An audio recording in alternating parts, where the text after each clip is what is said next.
तो आज अपने कानून वापिस ले लेगा, ना तो अंगूठा लावा ना ट्राली पे को हाथ लान जा।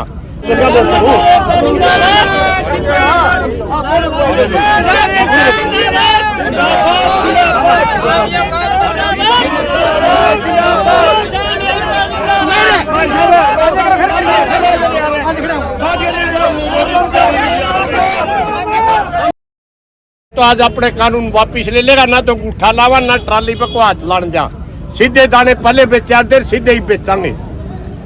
और सरकार ने बार बार यह कवा बजट टकरने का तरह हिम्मत हो तो ये लोग आ रहे बेशक टकर ले, खुली छाती मरण मिटने तैयार हैं भाई। कई दिन हो गए इन्हें डंडा दे रखा है। आधा देश तो सिलेंडर में उलझा दिया, आधा देश तेल में उलझा दिया, आधा देश ट्रालियां में उलझा रखा है।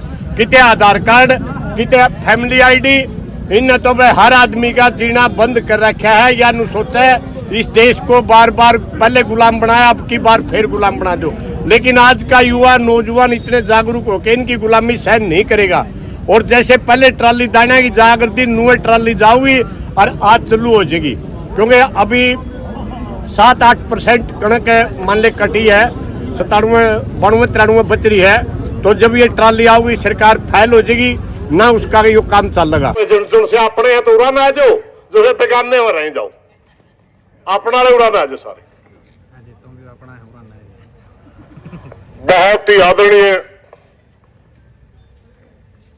संयुक्त मोर्चा के हमारे साथी भाई विकास जी, रणबीर मलिक जी, सभी संगठनों के जिला के ब्लॉक के साथी, स्टेट कमेटी के साथी, और वह मेरा भाई कुलमत तो आज धोती ही बांध रहा घनी चौखी, आसी का प्रधान हमारा भाई धोती को तो ठोकन लग गया। तो साथियों सारे भाइयों के नाम लेऊंगा, सारे ना अपने जाना, सारे रोजे मिलने वाले।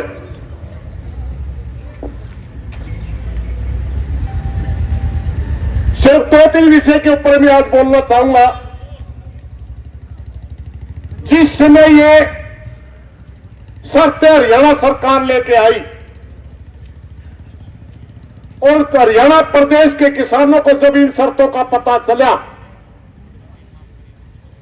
सबने एक बात महसूस करी, भाई ये क्यों, इनका कारण क्या है। क्योंकि जब हम कोई आंदोलन में उतरते हैं उससे पहले 2-3 चीजें सोचनी पड़ती है कि हम आंदोलन कर रहे हैं, इसका रिजल्ट क्या हो सकता है, इसका निदान क्या हो सकता है, इसके कारण क्या है। हमने पता लगा कि ये क्यों लेकर के आए, तो उन्होंने कहा पिछले दिनों बहुत बड़ा हरियाणा प्रदेश के अंदर धन घोटाला हुआ और हमें पारदर्शिता लाना चाहते हैं ताकि घोटाला ना हो।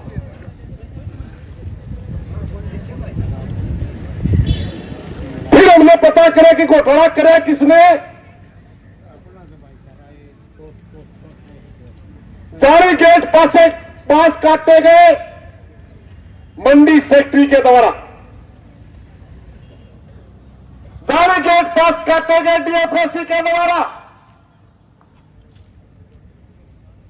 और बाहर से धान ला करके हरियाणा की मंडियों में सरकारी खरीद दिखा करके लेवी चावल के नाम से एफसीआई के अंदर चावल दिया व्यापारियों ने,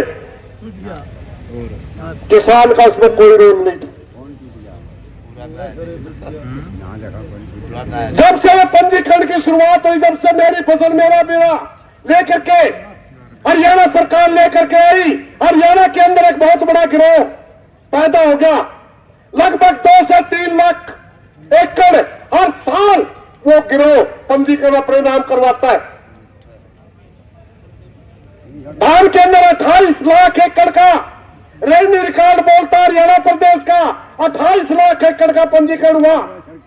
28 लाख एकड़ रेवेन्यू रिकॉर्ड कहते हैं वो आया, मगर पंजीकरण 30 लाख एकड़ का हुआ। 2 लाख एकड़ कहां से आ गई।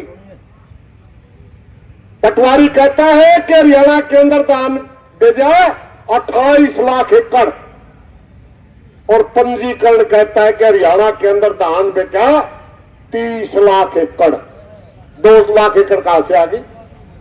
3 से 4 लाख एकड़ वो भूमि है जिनके वहां असल मालिक पंजीकरण नहीं करवाते, उनके साथ फ्रॉड होता है, दूसरे साथी पंजीकरण करवाते हैं। अभी अभी तोड़गांव का एक केस है, 25-26 किले का किसान है, दर भटक रहे, उसका एक दाना नहीं बिक रहा क्योंकि उसका पंजीकरण किसी और ने करवा रखा है।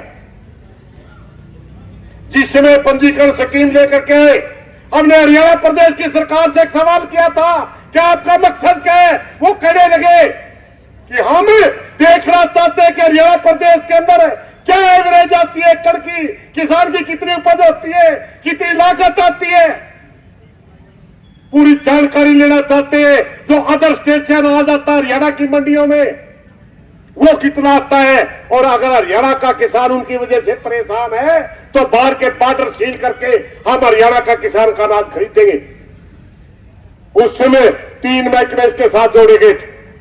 सबसे कहा गया था, सबसे पहले कहा गया कि ऑनलाइन आप पंजीकरण करवाइए, उसके बाद वेरिफिकेशन रेवेन्यू डिपार्टमेंट करेगा, उसके बाद वेरिफिकेशन कृषि विभाग करेगा। कहा गया रेवेन्यू डिपार्टमेंट जब 5-6 लाख एकड़ का गलत पंजीकरण होता है, उसको फेल करना काम किसका है? वेरिफिकेशन वाले का।